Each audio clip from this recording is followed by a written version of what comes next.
What? Here's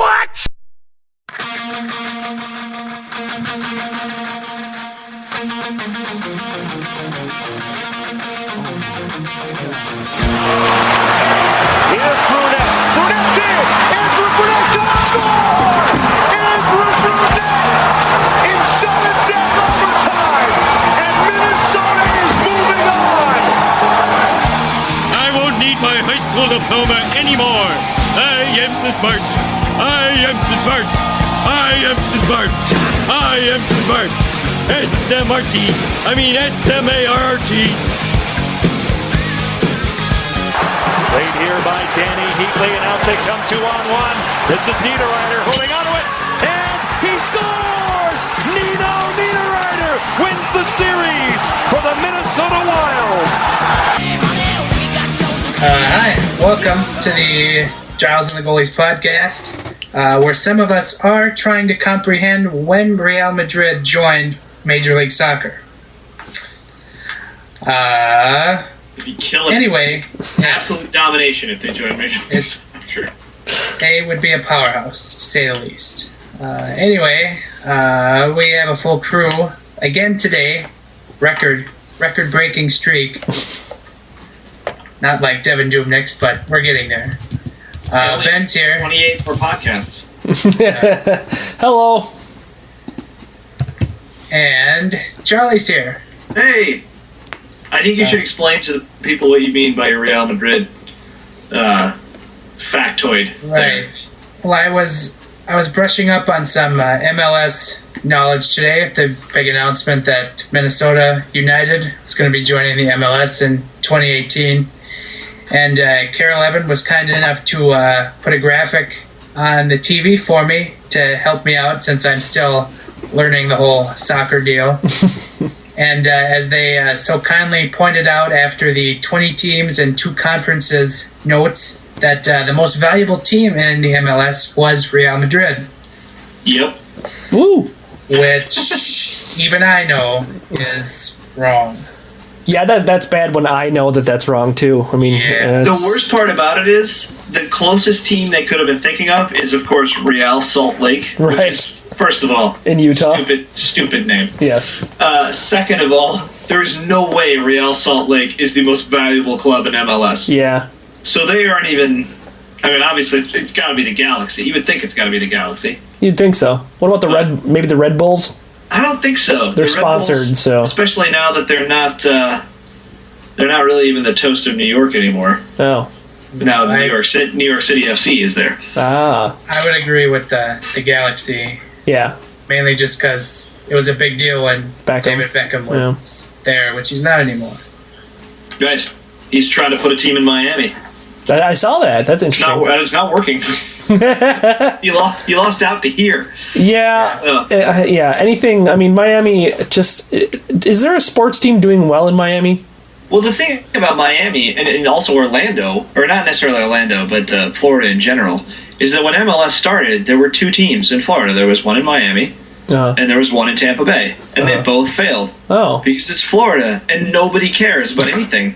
Right. Yeah, there was the Miami. I can't remember what Miami's team was called, but Tampa Bay was the Mutiny, and they had Carlos Valderrama, who you may remember from the 1994 World Cup as the Colombian guy with the awesome gold perm. Oh. Yeah, okay. He was a really good player. Sure. But he had maybe the most amazing hair in soccer history, which is really saying something. Yeah, it really is. And he played for the Tampa Bay Mutiny for a little while, and then they folded, and I don't know where he went after that. And he's long since retired, obviously. Isn't that the name of an arena football team?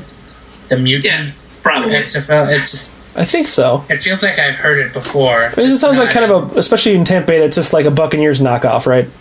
Yeah. Essentially. Well, you got a mutiny, and then you become Buccaneers. Oh, God, yeah, of course. It's a natural progression. Yeah, it's just like you start with kicking the ball, and then you pick it up and throw it. So that would make sense. My other question is with the...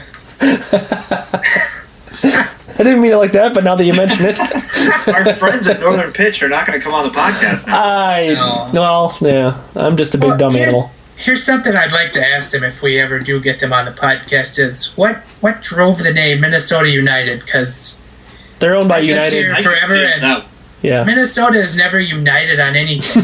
No, we're not. We want to fire Yo. We want to start Kemper against Toronto. We don't want to pay for a new soccer stadium. We want to put them in the Vikings. Nobody agrees on anything here. So I don't know why we're called United. I like the loon. The name is just, what are we doing? There's no good reason for why they're called Minnesota United. I guess I can answer this as a semi-member of Northern Pitch. I am going to be a writer for that site eventually. I just have not done anything over there yet. And I'm certainly not the Minnesota United expert over there. All the other guys are, but not me. But they were the Minnesota Thunder, obviously. Mm-hmm. That name cannot be used anymore because of Chapter 11 bankruptcy. Oh, sure. And the last I'd heard that the owner of the Minnesota Thunder, which is not Bill McGuire, obviously, not the guy who owns the team now, fled to Belgium. Oh, God. So that he could not be extradited to the United States. I don't know if that's 100% true. That's an awesome story. Yeah, that is an awesome story. So then they became NSC Minnesota Stars because they play at the National Sports Center. Uh-huh. And then when Bill McGuire bought them, they wanted to rebrand them to be something that was a little bit less Blaney, I think, because the NSC, I mean, when you think of the NSC, you think of maybe the Super Rink if you're a hockey guy. Right. And the USA Cup if you're a youth soccer player like I was. Sure. And so they came up with Minnesota United. Now, the reason why clubs are called United in the soccer world is because there used to be two clubs, and they merged together. So the Minnesota United is a pointless name. Right. Just like DC United is a pointless name. There weren't two clubs in DC, and then they all of a sudden decided, hey, let's become one and be a team. But anytime, Manchester United was, I think, at one time two clubs. Or, that's where you get all of that in England. Or anywhere else where they would use that term. But not here. They're just naming them to sound like European clubs. Gotcha. That's kind of hilarious when you think about it. Like the Real Salt Lake thing. Yeah, it's funny. I mean, that's actually a kind of a common practice to name clubs after famous clubs in other parts of the world. If you go to South America, there are teams in Argentina named Arsenal. There's a team in Uruguay named Everton. There's a team in Uruguay named Liverpool. Jesus. Because they are all started by people who were fans of those clubs and then moved to those countries because, Great Britain used to own the whole world. Right. And started a club and just named it after the club that they came from. Too lazy to change the name. So it's almost an homage, but that's not true in MLS. This is just, for name recognition. Sporting Kansas City is named after a Portuguese team or several. I mean, a lot of teams in Portugal or Spain or France are named Sporting something. Uh-huh. Yeah. So at least it's better than NFC or whatever that was, Stars. NFC Minnesota Stars. Well, the worst MLS name was the Kansas City Wiz. Which was their original name when MLS started in the mid-90s. That's awesome. And they had rainbow colors, and it was... Was it Wiz as in, like, just W-I-Z, just like a wizard, or was it Wiz as in, like, Cheese Whiz? Yeah. Yeah, exactly. Wiz. Kansas City Wiz Khalifa. They were named after Wiz Khalifa, actually, before he was famous, or maybe even born. Right. It was just a terrible name. And then they became the Wizards, and now they're Sporting Kansas City. So... They've traded in something that just kind of reminds you of a bad 70s musical based on the Wizard of Oz for a complete ripoff of Portuguese soccer teams. Okay. There you go. There's your MLS little lesson for tonight on this hockey podcast. Yeah, I was going to say, if Giles and the goalkeepers moves on now. I was one of those two. That's fine. I was a soccer goalkeeper for a lot of years. As much as I'd love to sit here and learn more soccer history, we should probably mosey back on over to Hockey Talk. Sure. But one last shameless plug for Northern Pitch. If you haven't checked them out, please do so. Great stuff. Yes. Anyway, back to a team that is actually playing presently. The Wild. They've won 3 in a row. 2 impressive wins in Toronto and New York when they probably shouldn't have. But thanks to Devan Dubnyk, they did. Hey, last night, you don't think last night was somewhat impressive? He said they were impressive. Oh. Or wait, which wins were you calling impressive? I mean, the Blues one is obviously impressive. Right. Did I say impressive? I don't know what I said. I think you said impressive. We don't have time to listen back, so... You said it was like 8 seconds ago. I love to joke about my memory, but sometimes I just go, man, it is terrifying how quickly I can forget something. I guess the St. Louis one was impressive, if I was applying that. And but I the think last 2, they kind of stole. Yeah, but even last night's was semi-impressive. I mean, and obviously not the first period, because that was an absolute gong show as far as periods of hockey goes. But, in the third period, they actually played pretty well. And Dubnyk still kind of stole that game. But, I think that one was a little more... maybe not quite all the way to the earned side of the spectrum, but more towards the middle of the earned versus stolen spectrum than, some of his other performances.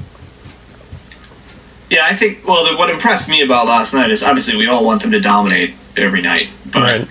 They were playing their third game in 4 nights with international travel. And, it's right. Canada to the U.S., so it's not like it's the biggest paying customs in the world, but it's still customs, and you still are doing this within 24 hours of playing a hockey game. And the Islanders are a good team. I mean, they've been struggling a little bit lately, but they're a good team. And obviously, they're fun to watch. I enjoy the Islanders when they're not playing the Wild. I actually want nothing but good things for them in the playoffs, because they're a really fun team. With a lot of really fun players, a lot of whom have local ties. But yeah, I think it was impressive that they got something out of that game, when that's an easy one to just say, well, we're getting killed and this team's good and we're not going to get our legs back, so we'll just chalk this one up as a loss. And they didn't do it. So that's the impressive part to me, even though it wasn't, a 5-1 victory or anything like that. I think, as Ben said, the first period was just absolute catastrophe. I mean, it could have easily been 5-0. But then suddenly, maybe surprisingly, they found their legs and they were able to skate more quickly in the next 2 periods and actually play with the Islanders instead of just having the Islanders fly by them. Well, you have to do that, because then you could have the people who just are pundits of hockey come on and say, second night of a back-to-back takes a period to get your legs going. As opposed to on the second night of a back-to-back, when the team that played the night before comes out just flying in the first period, and then they can say, second night of a back-to-back, we'll see how long their legs last. Those are my favorite narrative tropes. Yeah, I think the Wild have kind of lived up to that starting slow on the back-to-back thing that, at least recently, but I don't know how realistic it really is, because obviously there's an example of every different kind of response to a back-to-back start. But, I mean, that back-to-back especially is brutal. Who drew that one up? I mean, Toronto and New York, they're not really that close, and as you mentioned, it is an international flight, and it's the back-to-back. Like, if you're doing that on a Sunday, Tuesday, or a Monday, Wednesday, that's not really a big deal at all. But yeah, it just seems to turn around from a night hockey game, especially to have to fly, quarter of the way across the continent, roughly. It just maybe a little less, but it just seems like that was kind of a raw deal for the Wild. I mean, you're basically just flying from Buffalo to New York City. It's not that far. Oh, I suppose, yeah. I'm overstating how far it is, but yeah, I suppose. But the thing about it is, where I think your point is fair, is that, I mean, I don't know if anybody's ever traveled to New York, and maybe it's different for a professional hockey team, but once you get to New York, that's like half the job. Yeah, It's such a pain. And then you got to go out to Uniondale, which isn't exactly close to anything out there. So I think that's the tough part of that trip, maybe.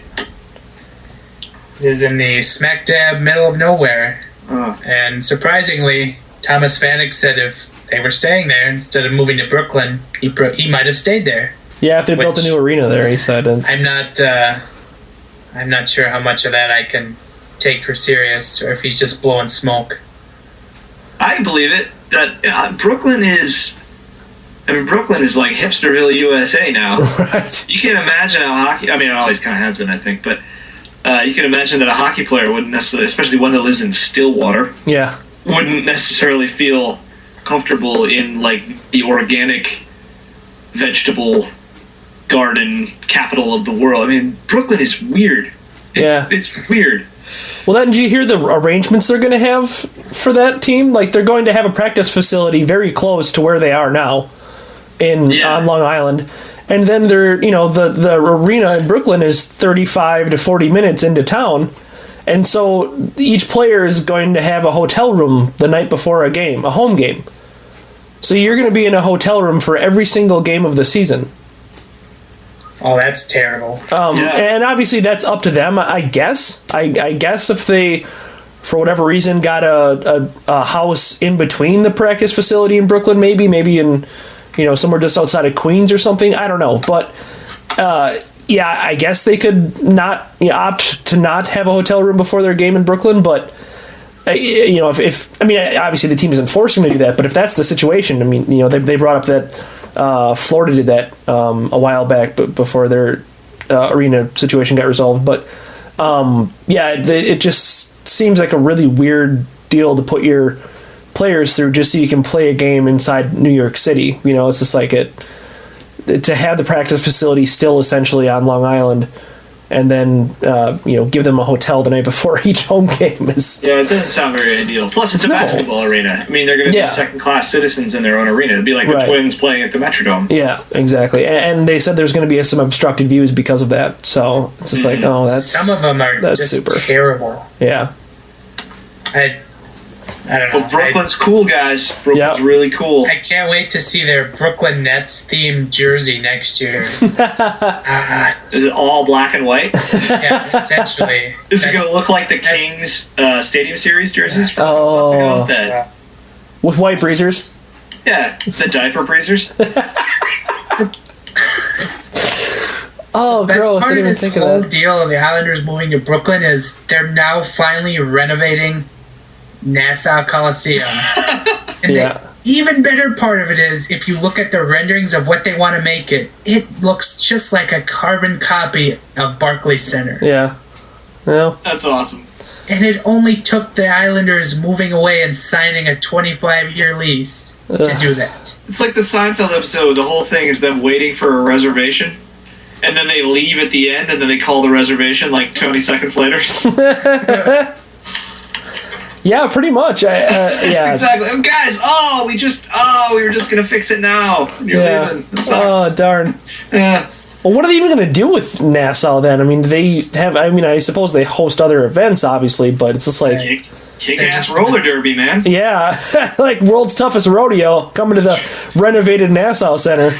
World's most hipstery rodeo. That would be in Brooklyn. Yeah, nothing is more buzzkill at a bar than when the roller derby lets out and they all come to the same bar. Oh yeah. Man, I can imagine.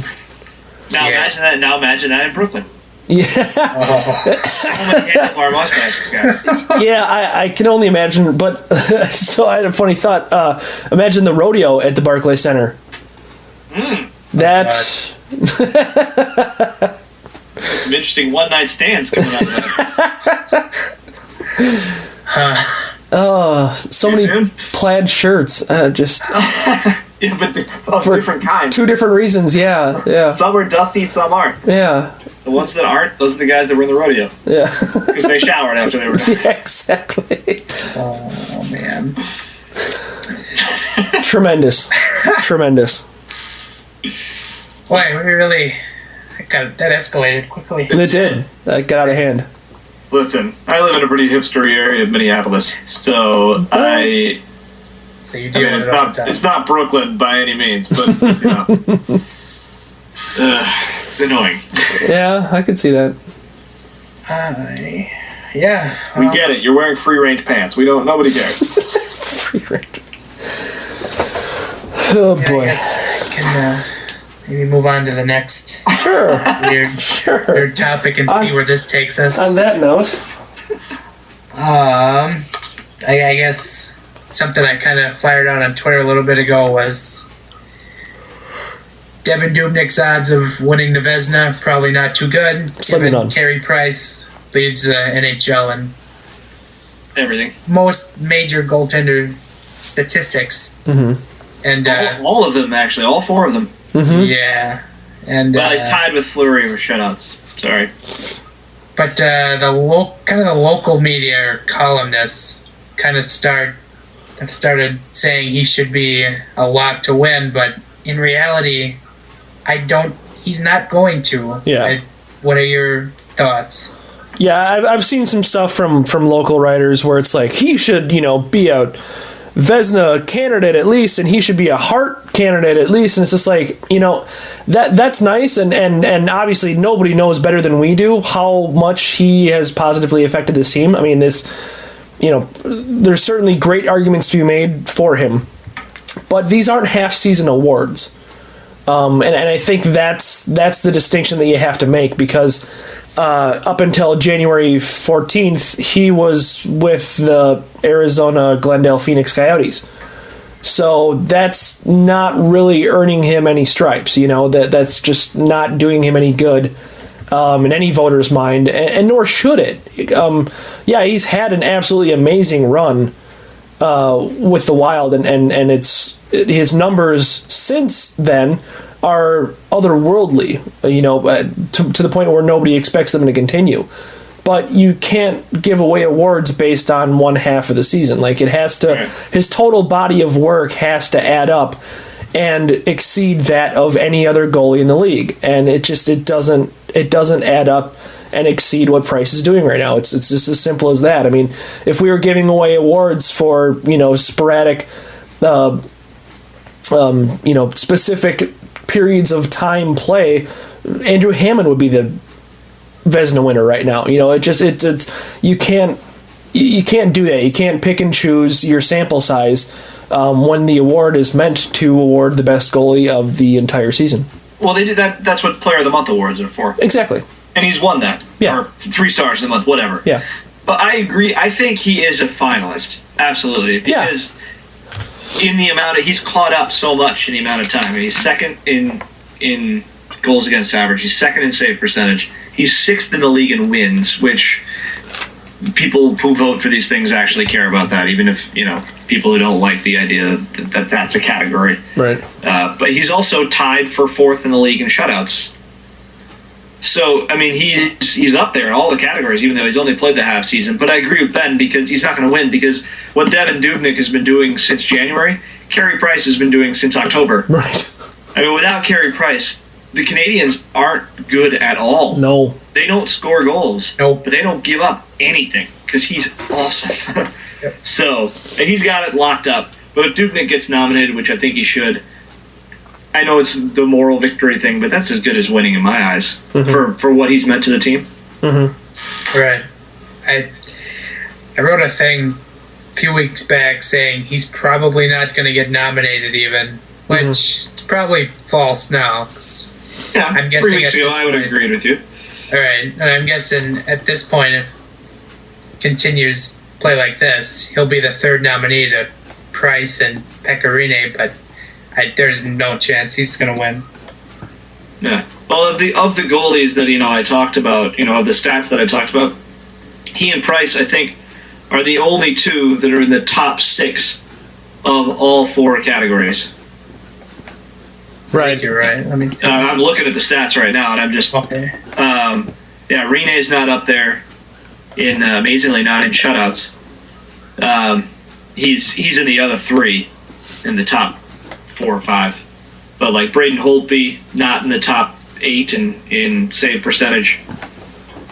He's like 6th in goals against. I mean, there's a lot of good goalies this year. A lot of guys are having strong seasons, but Dubnyk, even though he hasn't played a full season as a starter, he's really caught up in the amount of games played because we don't rest him ever. So right. So he's not necessarily behind everybody in the amount of games played by a significant margin. We talked about that a couple weeks ago too. How he had only played like 5 less games than guys like Holtby and Rene. Well, those guys have had nights off since then. He hasn't. Maybe not Holtby. Holtby doesn't seem to take a lot of nights off, but yeah. Well, then nobody's starting 31 games straight or 32 games straight or whatever it is. So yeah. So he'll be there, I think. I mean, he can always just go to Vegas and crash the party. Guys, why don't you nominate me? I'm awesome, and I'm taller than all of you. This is true. Yeah, no, hopefully at the end of the year, he can get a night off. Yeah. Let fans sleep easier at night, knowing Darcy Kemper started a game when they wanted no part of him 2 months ago. Right. Yeah. Yeah, I think, and that was brought up in the forums, I know, against when you posted the game story for Toronto, and people were like, why isn't Kemper starting? The Leafs are horrible. And then Dubnyk basically kind of wins us the game, because we just didn't play up to what we can play against a dumpster fire like the Maple Leafs. But, Kemper's going to get a start. It's going to be the last game of the season against St. Louis because, at that point, just with the way things are going right now, I don't think the Wild are going to have anything to play for that game. They're 3 points up on Winnipeg right now and 5 points up on LA. They have the playoff spot locked in, and at that point it's seeding. And I don't know that we're going to be the one that decides that. I think we hold off Winnipeg pretty handily for the first wild card spot, and then seeding more depends on what the Blues and the Ducks do. So Kemper's going to get that start. It's going to be at the end of the season when it doesn't matter. Yeah. You'd love to have them have it clinched with maybe 3 games to go. So right. Kemper can maybe start the first 2, and then you can Dubnyk the last one. Yeah, to warm up. Yep. And this is all assuming they keep it going. I mean, they're not out of the woods. No, not quite. No. I check the standings every day, and it's like 5 points is not that much. And the Kings do have a game in hand, as does Vancouver and Calgary, who are all behind. All those teams are behind the Wild. So right. That's the crazy part, is that the Kings are not. They're going to catch those teams first. Yep. You would think. Yep. But nothing's safe yet. No, that's the problem. Is everyone just keeps winning, and we have to keep starting Dubnyk. That's why I made a flow chart yesterday will Dubnyk play tonight? Do the Wild play? Yes. Dubnyk starts. The Wild play? No. Dubnyk sits. That's exactly. Pretty much it. Yep. Yep. Yeah, I think we're getting beyond the point where that's a question you even ask. Right. Because I think most people have figured that out. Clearly, he's going to start Friday and Saturday against the Flames and Kings. Yeah. If you win those 2 games or come out of those games even with 3 points, that goes a long way towards helping you clinch. You know what I mean? Yeah, big time. Especially against the Kings because they're the next, the first team out right now. Mm-hmm. I think they're tied with Calgary coming into the night. I think just Calgary has some kind of tiebreaker on them. Regulation overtime wins. Yep. Regulation overtime wins. Sorry. And they play tonight too. Does Calgary play later? Yeah, Calgary has 2 more regulation overtime wins than LA, even though they have the same number of points. So that's a pretty decent thing to fall back on for them. But who'd have thought? I mean, we can maybe move on. I know this was a topic we were going to get to. Sure. Is that who'd have thought that maybe the Eastern Conference playoff race, at least the 8th spot, is becoming as interesting, or maybe not more interesting? Right. Speaking of goals, I did not. I think I tweeted in the middle of January that the Eastern Conference was a lock for the 8 teams, and well, that was wrong. Yeah. Yeah, and even at the time, you said that it was too bad that Florida was going to miss out, right. Because they were the 9th team at the time, and here comes Ottawa like a freight train out of nowhere, freight train driven by the Hamburglar all the way to the playoff spot. So that's everyone to pause for a second and picture the Hamburglar driving a train. The actual hamburger, not Andrew Hammond. No. Or maybe both of them sitting next to each other. Yes, co-piloting. Good call. All right, sorry about that. The Sens are 14-0-1. Jesus. At least that's Hammond's record. Yeah. And what was... They have a loss in the game that he didn't start. Yep, they're 9-1 in the last That was the 10. game they needed to win. It was against Boston. Yeah. They didn't start him. It just goes to show what happens. Yeah. And they With the still had a game game in in hand. Yep. That's, it's impressive. It's hard not to cheer for them nightly, just because I would love to see them get in and make some noise in the playoffs, but much like the Wild, there's still a lot of work to be done. Well, you think about it this way, at this point, if they make the playoffs, then nothing changes, although, it's very close at the top, just like the West. But right now, their first-round matchup would be Montreal, which, great story there if you got Price versus Hammond, which is what you'd have. Yeah. And I don't know if it was last year or the year before these teams played in the playoffs, and they basically had like a 15-man brawl every game. Yeah, that was awesome. Because the hit on Eric Greiba put on Lars Eller, which was one of the dirtiest hits I've seen in a long time. If you guys remember it, you can pull it up on YouTube if you don't remember it. It was really bad. And basically what happened after that is the Canadians lost their composure and lost the whole series because all they wanted to do was fight for the rest of the series, and they didn't score any goals and they lost, and Ottawa went on to play, I think, Pittsburgh in the next round. I do remember that. It must have been a couple of years ago because Ottawa didn't make the playoffs. Yeah, it was. Right. Because last year, Canadians had Thomas Vanek in the playoffs. That's right. Yeah. Fourth liner Thomas Vanek. How could we forget? Well, you could easily forget because he was never on the ice. That's true. He was. All right, I got the video up. Oh my god. That was hideous. It's one of the bloodiest hits you'll ever see. It's so bad. So not safe for work, not necessarily safe for watching if you don't know the hits and you're listening to the podcast. But Eric Greiba, Gryba on Lars Eller, 2013 playoffs. What's really impressive here is I believe this is Alex Galchenyuk, who's the first guy to go after Greiba. Noted grinder Alex Galchenyuk. In his rookie season. Yeah.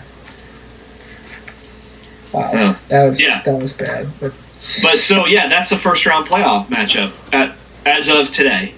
It could all change tomorrow because both Tampa and New York are a point behind Montreal. But that would be an interesting one.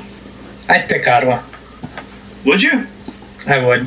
My buddy and I were talking about this yesterday, and we pretty much didn't get as far as a bet, but it just about was as good as, because nothing is said, obviously. But I was just like, I don't think Montreal's gonna make a deep run this year. So I would think if Ottawa plays them, they would upset them maybe in like 7 games.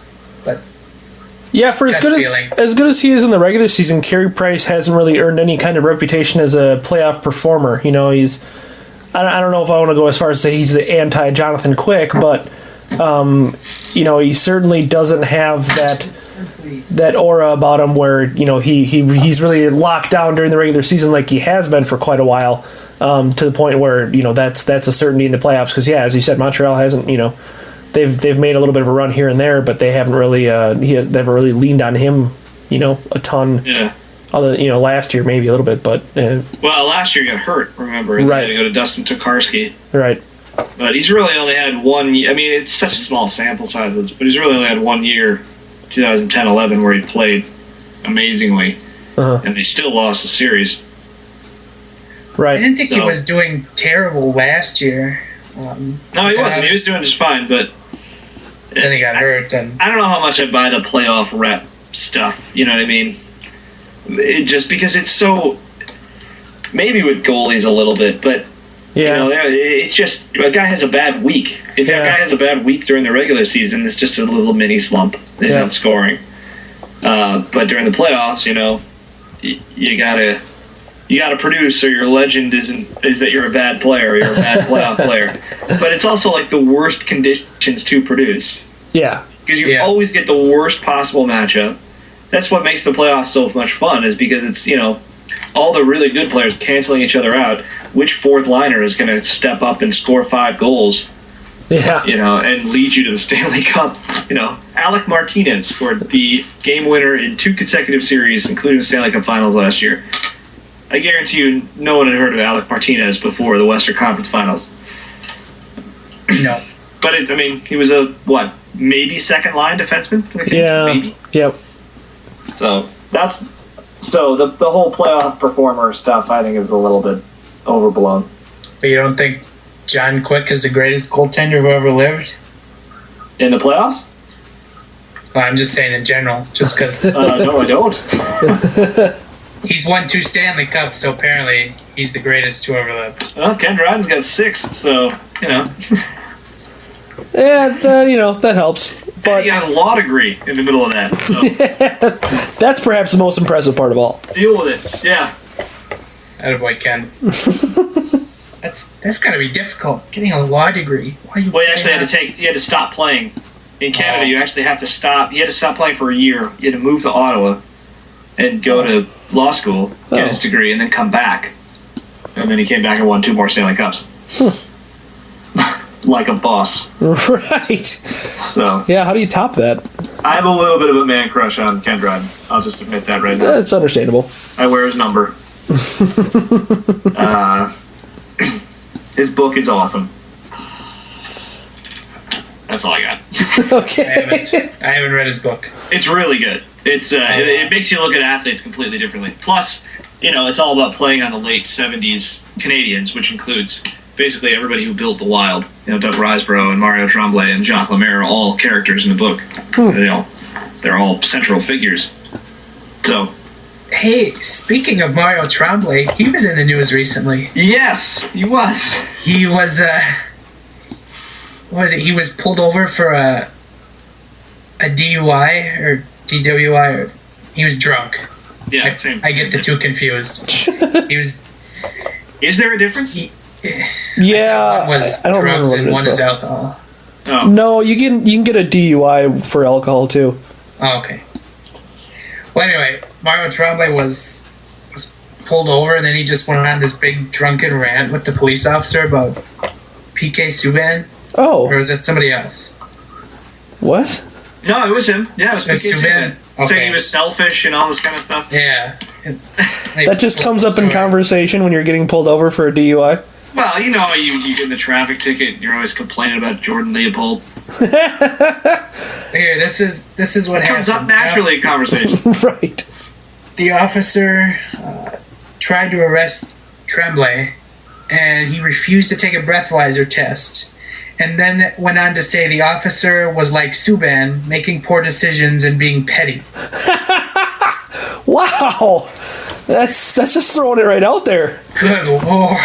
To which the officer probably replied in French. That escalated quickly. Yes. Yeah. What are you talking about? Right. And it's like when Mel Gibson went off on that officer that arrested him about the Jews. Okay. Yeah. Maybe not. Well, no, but it's just like that just comes out of nowhere. Yeah, obviously what Gibson did was a little more severe, but probably equally as racist. But yeah, that's just like, why are you bringing this up now? I don't understand what the point of that is. Mel doesn't need a reason in his head to bring that stuff up. Yeah, I just because he's crazy. Yeah, I don't understand. Yeah, he was also pulled over for going 29 kph over the speed limit. That's pretty solid. Yeah, well, that's what 18 miles an hour, 17, like 16 or something like that. Maybe next week we can get Jacques Lemaire on the podcast, have him tell us some more great drunk Mario stories. I can't do the accent, otherwise I would attempt it right now. But plus that, and I don't want to perpetuate any K-fan bits. Oh, God. Well, before we get into that, let's move on. Since we're kind of on the criminal topic, another interesting thing happened here in the last day, actually, was Nick Leddy received some threats via Twitter, where I looked like his credit card and license got posted on Twitter, and NHL security, now the FBI is involved in trying to track this particular individual down. Yeah, I think the thing we need to take out of that story, when nobody knows exactly what was written and the account has been deleted, it's weird. Mm-hmm. But the positive here is that he still has a Minnesota driver's license.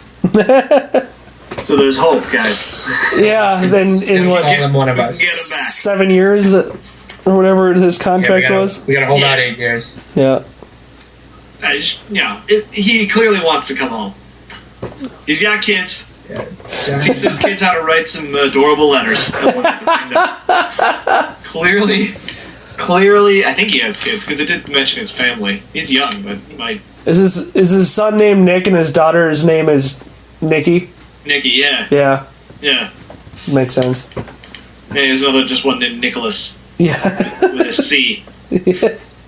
Jeez. Yeah, I mean, you hate to use the cliche, but it's just like stay classy, you know? Like who's doing the? I mean. Well, why are they doing it? Well, that's just it. Like one of the most nondescript guys ever. Yes. Yeah.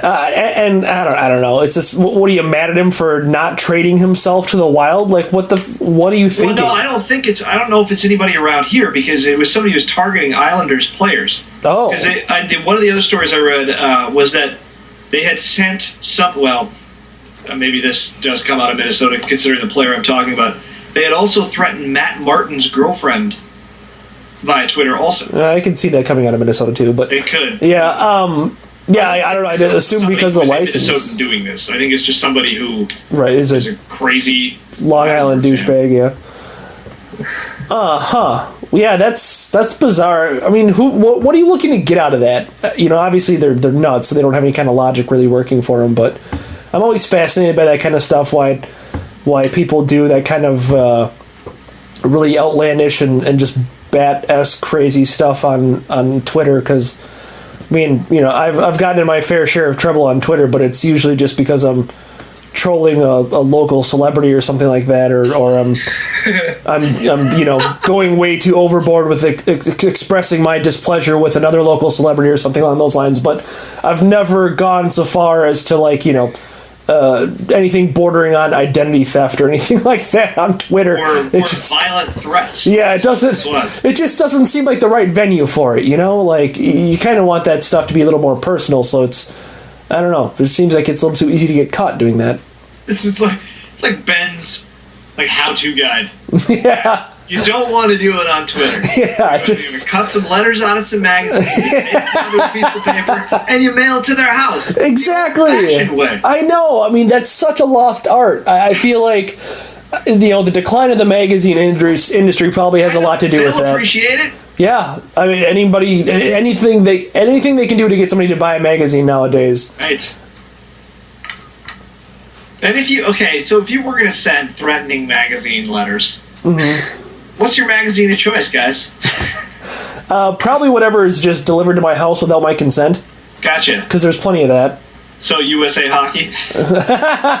No, I haven't gotten that in a while, actually. I haven't been registered. I personally get that every month. Yeah. Actually, my mom bought me a Sports Illustrated subscription for like the 5th year that I didn't really especially want. And it stopped showing up like 3 weeks ago, which I'm kind of totally fine with because I wasn't really reading them anyway.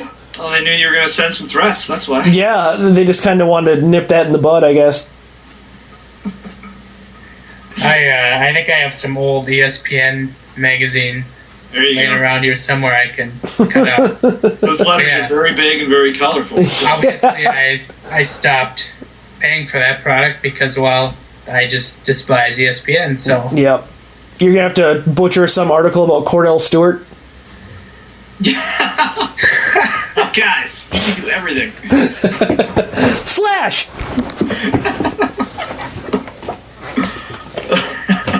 All right, then. So, everybody be thankful that Nick Leddy is not getting those. Yeah, well... No. But that's just a weird story. It is. I don't know. Very weird. And like Ben says, what do you get out of it? I don't know. The fame and the fortune. Yeah. Maybe it was the same person who started those Patrick Sharp rumors in Chicago. You know, disproven. They were by the team, but I'm not to say that I believed those rumors. I thought they were hilarious, and I would have loved to perpetuate them as a Wild fan. But it just seemed like something that was really ridiculous, and the fact that it didn't last very long just kind of shows you what kind of weight they had to them. But I was very excited about them at first. I even started the hashtag SwingerHawks. But it didn't really grab hold. Well, clearly they were not swingers because of that was the whole problem. Right. Well, yeah. I mean, so that's the best that I could come up with. But it's just one of those things where you watch players' body language. Sharp has been playing pretty well since the trade deadline when he was not traded because he apparently was not sleeping with all of his teammates' wives, whatever. You would think if that had actually happened, would anybody go near him on the bench? Yeah, probably not. When he celebrates, would they celebrate goals with him? No. Yeah, probably not. Yeah. So I don't know. It's just one of those things where if that happened and I'm the GM of that team, somebody's got to go right away. Yeah. And it's not going to be Duncan Keith. No. Or Patrick Kane. Right. Maybe they have like a major league like celebration where they embrace and then he punches them and then they embrace again. Corbin Burnson, right? Yes. Yep. Roger Dorn. That's right. Yes. Yeah. Maybe I always forget about Dorn because he's just high priced. Oh no, you can never forget about Dorn. Oh God, tremendous. I mean that as hilarious as that would have been a very interesting goal celebration for the NHL. Yeah. And then everyone in the crowd would have been like, "Oh yeah, so it really did happen." Okay, all right. It's not something I would be able to get over. Certainly not celebrating goals with that guy. Right. Yeah. That seems like a bit much. All right. Well, I think we can. We're gonna try this again. A new, hopefully, recurring segment on the show is name that obscure Wild player's hometown. Are we really naming it, or are we just exploring it? Okay, explore. We need to come up with better segment titles. Kind of use that, Maybe just make a play off the explore. Better know a Wild player's hometown. Explore Minnesota Wild players. No, that sounds terrible. It should be less than 48 syllables long. Yeah, true. That's true. We'll figure it out. Sure. Well, where are our travels taking us today, Giles? We are going to Justin Fontaine's hometown of Bonnyville, Alberta, which is not too far away from our city of the week last week, St. Paul. Which we never actually aired. Yeah, that wasn't on the aired podcast. So. Oh. Yeah, well, I'll explain this. How this came about is that I think we were talking about how Kyle Brodziak, some people mistake the fact that he is not a Minnesotan because he's from St. Paul, Alberta. And some people just look at St. Paul and say, well, he's one of the Minnesota guys on the team. One of us. But St. Paul is actually a really tiny town in Alberta. And so we looked it up and discovered that St. Paul is a terrible place to go. Yeah. It was pretty depressing. It was. What was the third best restaurant option in St. Paul? It's like a food shelf? Yes. It was the regional food shelf. So what we decided was that there's some good exploring to do if you look at the hometowns and really the more obscure hometowns of some Minnesota Wild players. And so we didn't go far for this one. We went to Bonnyville, which is Justin Fontaine's hometown, and we did a little looking up about what's good in Bonnyville, and really what we want to discover with all these is ex-player, in this case Justin Fontaine, the most famous person ever to come out of X city. Mm-hmm. Can he rightfully claim to be the pride of Bonnyville? So we're going to go through the facts on Bonnyville, and then we're all going to decide if Justin Fontaine is the best thing about that town. Is that a pretty good description? That works. What we're doing with these? Yeah, absolutely. All right. I mean, obviously, for this one, what we've all decided, because we've looked at this, is that there's no way he can be better than the town's flag. Yeah, it's really too bad that this isn't a visual thing, because this flag... I'll post it when I post it. Yeah, absolutely, yeah. This flag is I don't know. I don't know if I'm overstating it, that it might be the worst flag of anything I've ever seen. Yeah. It's up there if it's not. It's bad. It's really bad. It's so we'll describe the flag. Hopefully I'll have a visual by the time you hear this, but it's a bird that looks like it looks like a paper crane. Yes, it does. Third grade art class. Origami. Origami crane, yep. You've piqued the interest of Ben's cat with the bird. He got very excited when he heard birds. You could probably catch this bird. It's not flying very high, granted. It's got it's got bad wings. The neck looks a little Loch Ness Monster-y. And it's flying against the background of a setting sun. Beautiful. Which really just looks like a half a lemon. Yeah.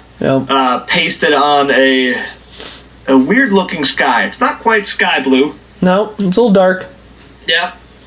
And then just a green patch in the middle for the ground, and then a water blue patch at the bottom. But it looks like it's just all made with construction paper or clip art or something. And then it just says Bonnyville on the bottom. With white letters against the black backdrop, is the bottom third of the flag just says Bonnyville.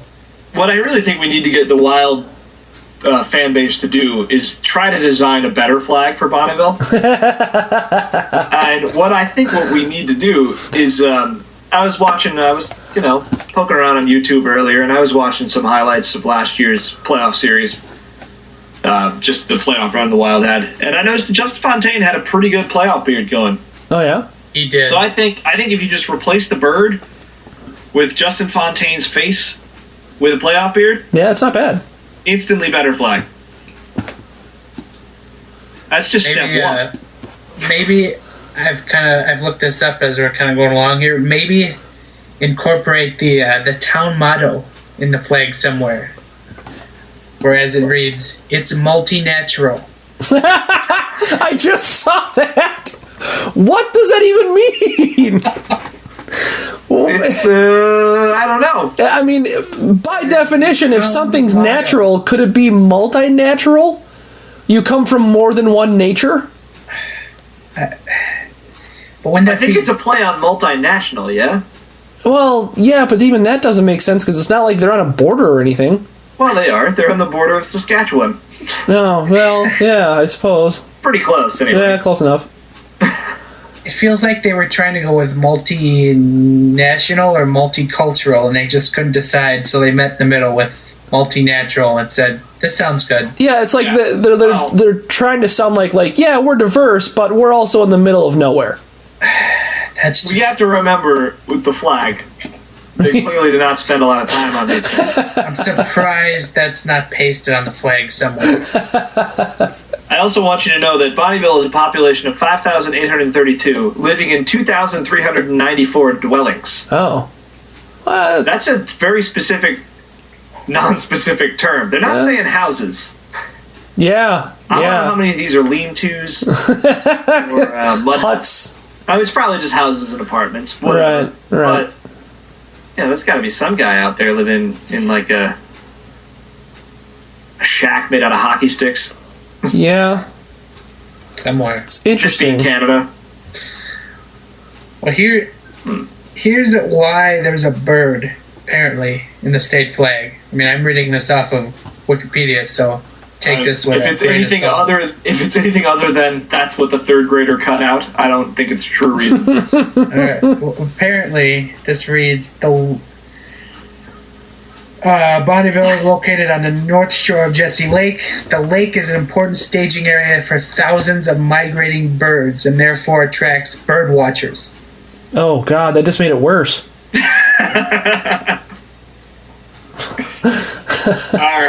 Oh, man. There you go. They can see poorly outlined white birds. Next time I cross paths with somebody who likes to pay attention to birds, I'm going to ask him if Bonnyville, Alberta is a noted hotspot for bird watching. Well, there's one other thing I want to read about Bonnyville. There's a couple other things I want to read about Bonnyville. One is kind of a throwaway. The other is pretty funny. So if you go to the Bonnyville website, which of course I did, there's a message from the mayor, Gene Sobolewski. Good-looking guy. The natural beauty of the town with its wetlands and trail around Jesse Lake, not to mention the many lakes within a short distance of Bonnyville, makes it a gem for nature lovers in all seasons. Its central location in northeast Alberta makes it the keystone of the heavy oil industry and opens numerous doors for future opportunities. That's one paragraph. Do you really want to go within a span of like 12 words from nature lovers of all seasons to heavy oil? They are straddling the line. You can, guys, because we're one disaster away from ruining this place. Yeah. I suppose it would make sense why their flag doesn't include fracking then. No, that bird's going to be on fire in the next edition of the flag. It'll be behind Justin Fontaine's playoff beard. Yeah. So there's some places to eat in Bonnyville that I found kind of funny. There's Paisano's restaurant, which is clearly the only pizza joint in the whole town. Ukrainian food, yeah. Yeah, of course. A couple of cheap steakhouses and diners. Number 8 on the list is Express Pizza Plus Limited. And it's limited. Yeah, the last review just says "quote unquote" subpar. Which I think is a fantastic review. It's not going to be a business much longer. Yeah, and number 10, Subway checks in at number 10. There you go. The last review of that says Subway is Subway, so that makes sense too. I can't argue with that. Well, subpar was already taken. Yeah, true. Well, the other thing I wanted to talk about was Bonnyville's sports scene. This clearly has reference to Mr. Fontaine. Yes. But they do have a junior A team in the Alberta Junior League. So, junior A. So, the league that you can play in if you're a Canadian kid and still go to college, basically. Like we always hear about the kids like Mario Lucia going to play in Penticton in British Columbia. I think it's a similar setup. But they are known as the Bonnyville. Can you guess? Yeah, I know the answer. So the Bonnyville Pontiacs, which is if anyone's ever driven a Pontiac Bonnyville or been in one, I don't really want to compare my hockey team to a death trap. Like, it just seems like the name of your hockey team is how you would look up this car in the phone book. No, that just doesn't work. I don't know. I think we've gotten everything we can get out of Bonnyville. I'm pretty sure we've milked it for every drop, yeah. But we have to decide if Justin Fontaine is the son of Bonnyville. I think so. As the case may be. Yeah, the other hockey players that are from there that I looked at, they're all younger than me, so and not very good. So they've still got a little ways to go. And everyone else who's famous is a politician, but they're a politician that serves in that city, so they're not really that famous. So yes, one of these guys has Minnesota hockey ties, though. Oh. And played in the NHL. This John Kalinske character. Played at Minnesota State for 3 years. Oh, wow. And also played 2 years for the Flyers. So has Fontaine played 2 years in the NHL yet? Yes. Yeah. This is his second year? Yes. All right. Well, then he's got this Kalinske guy beat. Yeah. 22 games, 1 goal, 4 assists. Yeah, I think you got him beat. Yeah. And the other ones are all provincial politicians. Yeah. I'd take Justin Fontaine over Dennis Ducharme any day. Do you think he has the key to the city? Probably. Well, he has to get it from the provincial politicians, so maybe not. They're holding out. Yeah. They can hold. A few years down the road, when you enter Bonnyville, the sign will read, "Welcome to Bonnyville, home of Justin Fontaine." It might already do that. At least if you pull up near his parents' house. True. You gotta think these things out. So anyway, that's your tourist destination for this week. It's Bonnyville, Alberta. Get there. and give them a new flag. Yes, please. Good God. Yes. Somebody design a new flag and send it to us, and then we'll pass it along. And if you want to take a twofer and throw in a new motto, yeah, that'd be great I'll hold it too. against you. Yeah, multi-natural is not good. Yes. Well, I think that about does it for us this week. As much as we'd love to hang around and talk about the most random things I never envisioned this morning. And yeah, hopefully we'll see you next week. So, for Charlie, Ben, and myself, have a good week.